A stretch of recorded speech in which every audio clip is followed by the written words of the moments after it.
今日は奈良に来ています。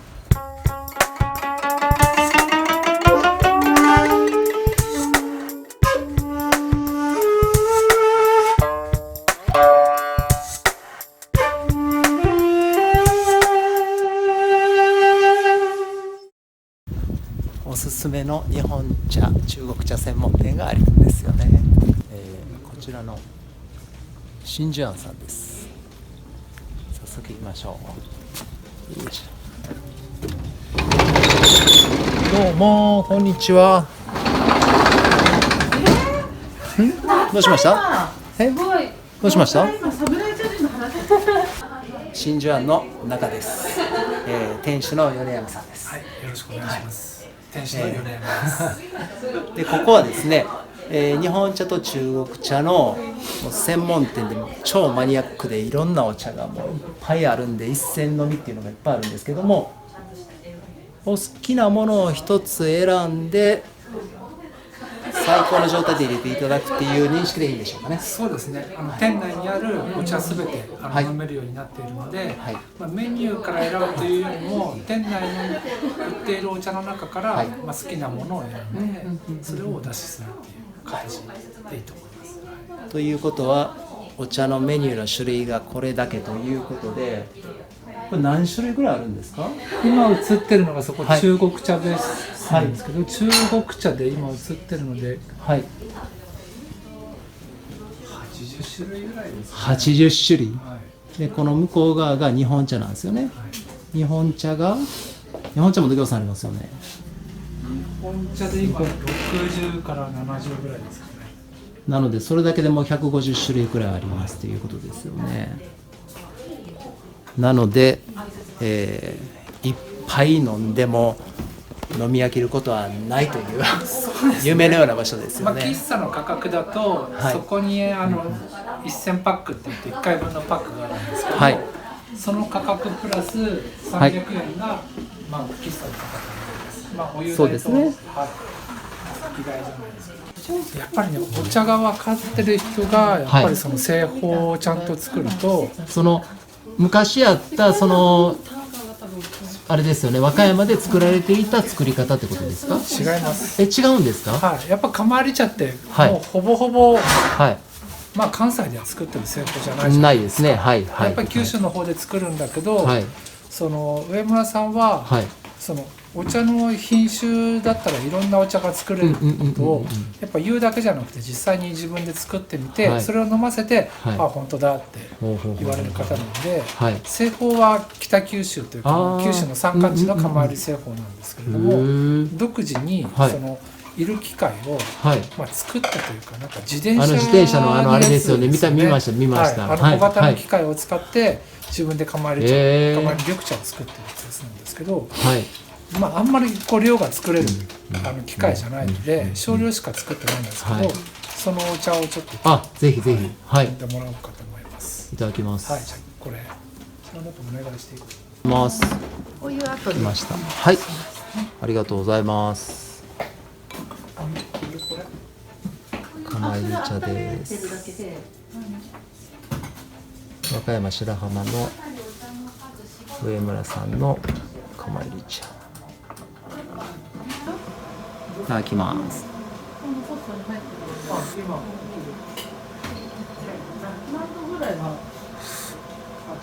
から90ぐらい測ってない。香ばしい。美味しい。今はもう完全に週1しかされてないんですか？週1どころか月？開けるのは土曜日だけなんですけど、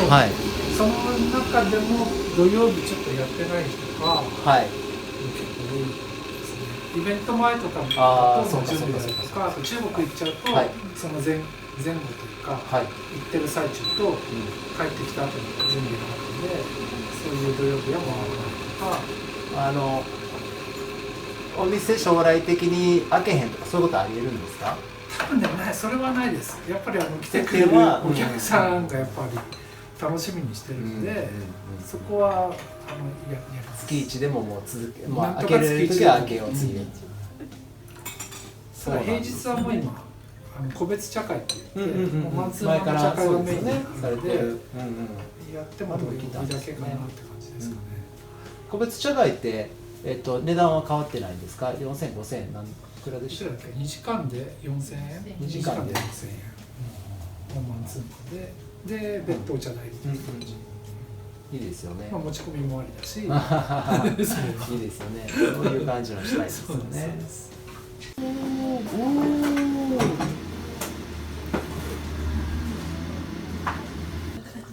またもう一杯何かお願いしてもいいですか？なんでもじゃあちょっと変わりだね、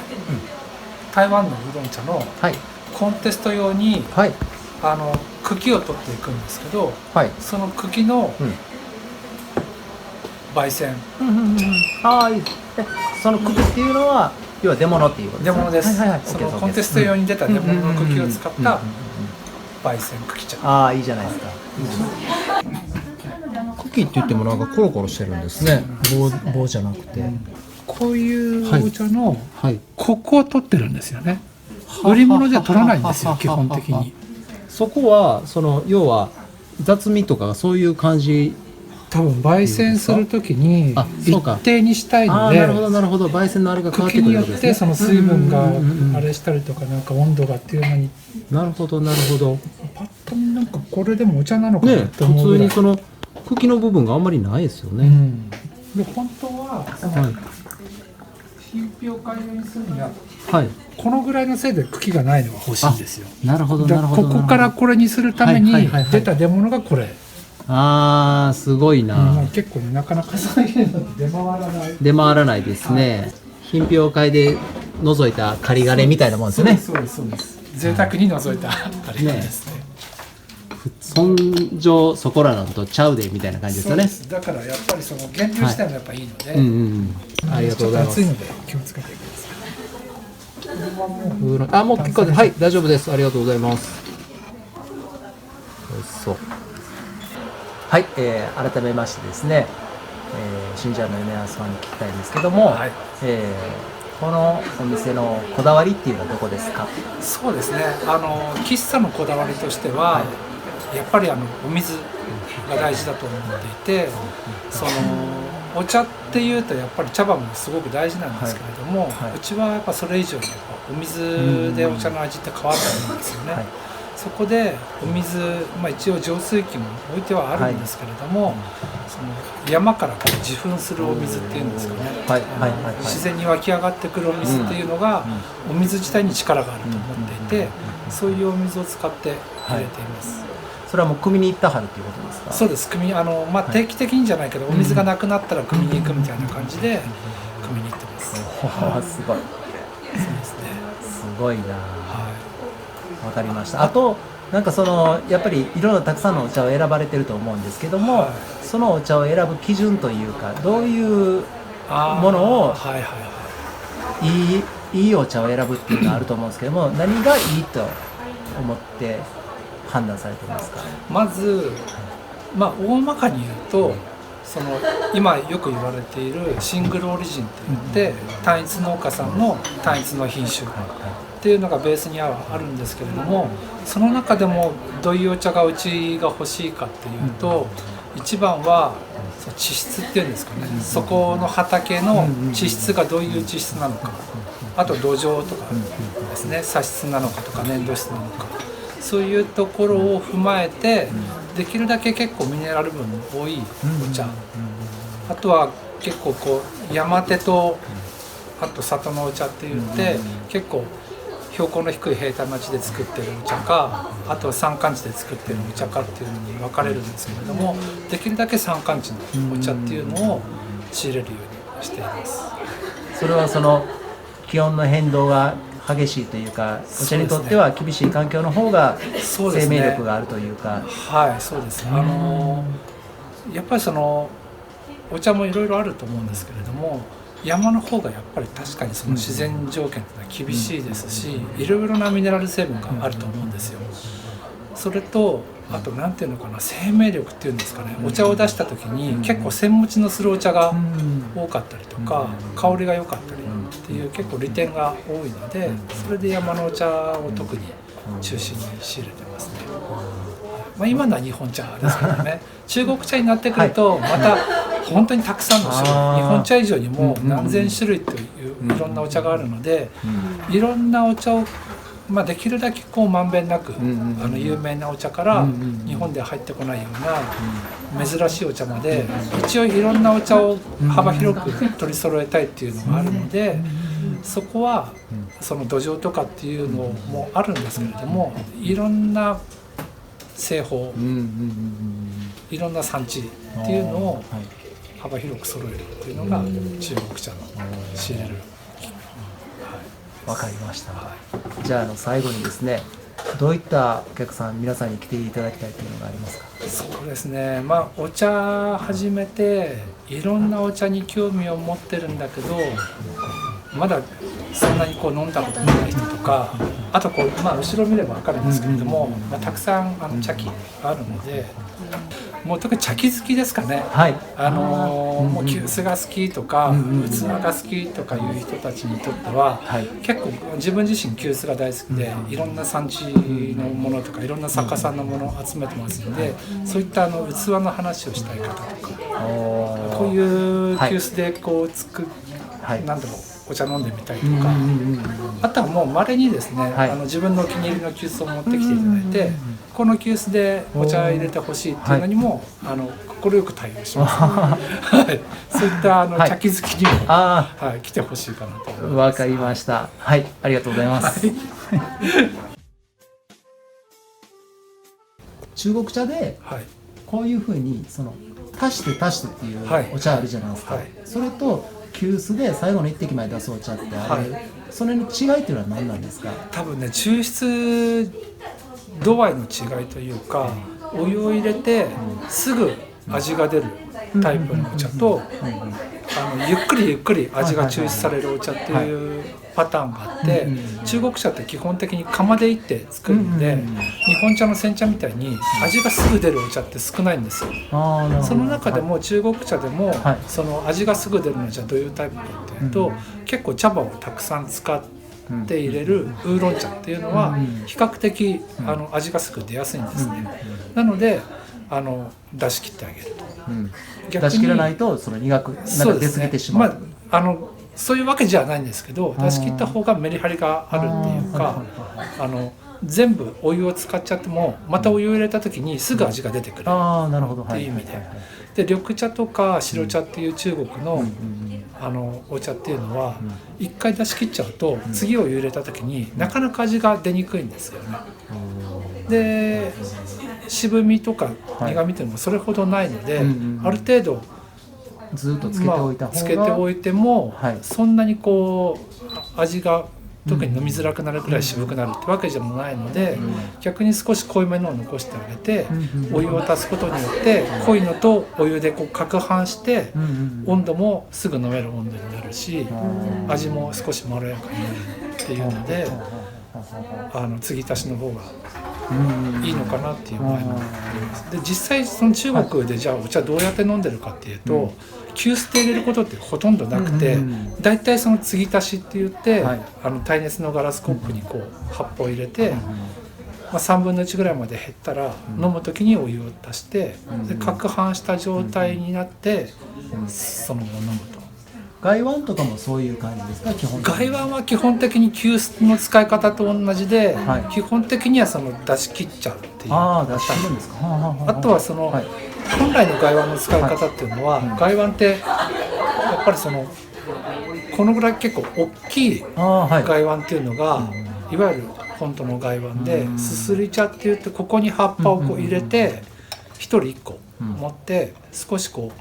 口を開ける感じにしてこう飲むっていうのが本来の使い方。それはもう最後の一滴まで飲むという感じですか？これも継ぎ足し飲みです。これは継ぎ足し飲みですね。全部飲み切らないで継ぎ足し飲むっていうのもあれば、最後までその急須の使い方みたいな感じで進むっていうパターンがある。これを急須の使い方にする場合は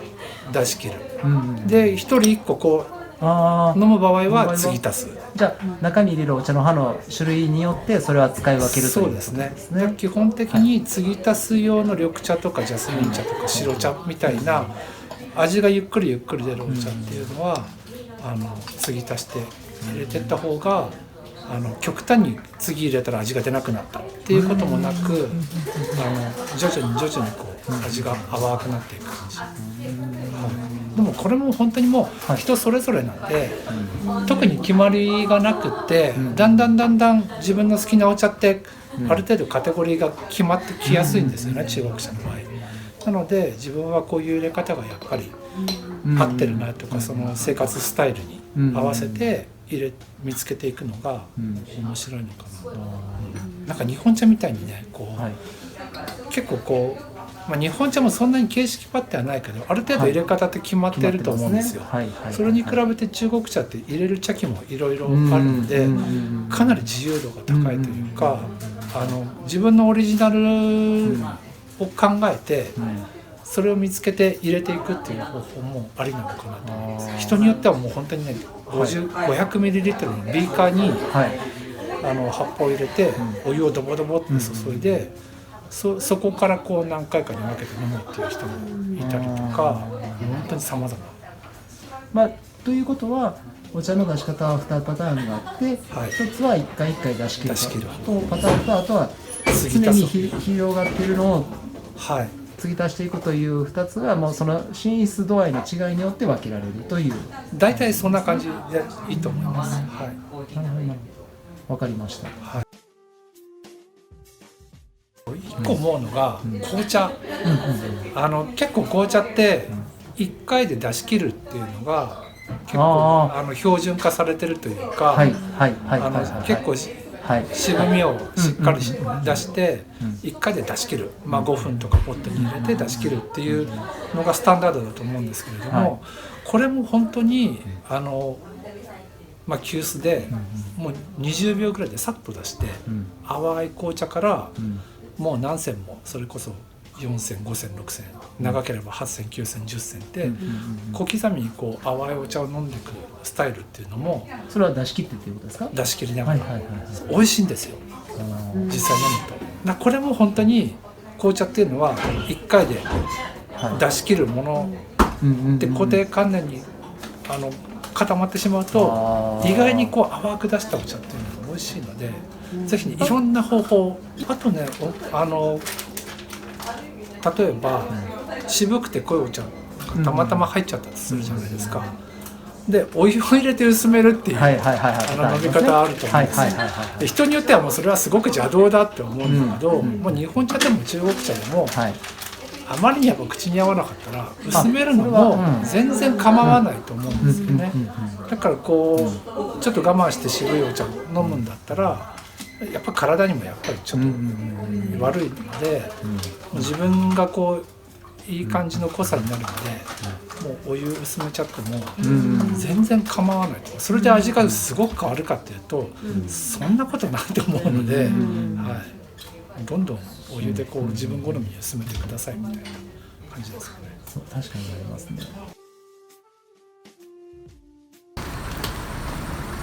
奈良の真珠庵さんに行ってきました。超楽しいですよ。マニアック、バリバリマニアックですね。本当にね、お茶マニアの方、そして茶器マニアの方はですね、奈良に来られた時にはぜひとも、行ってみてください。今のところね、週に1回土曜日だけ開けておられるということなんですけども、1回ね、ホームページとかなどで、空いてるかどうかっていうのは確認をしてから行くことをお勧めします。本当にね、楽しいところです、最高ですよ。さあ、まだチャンネル登録されてない方いらっしゃいましたら、ぜひともですね、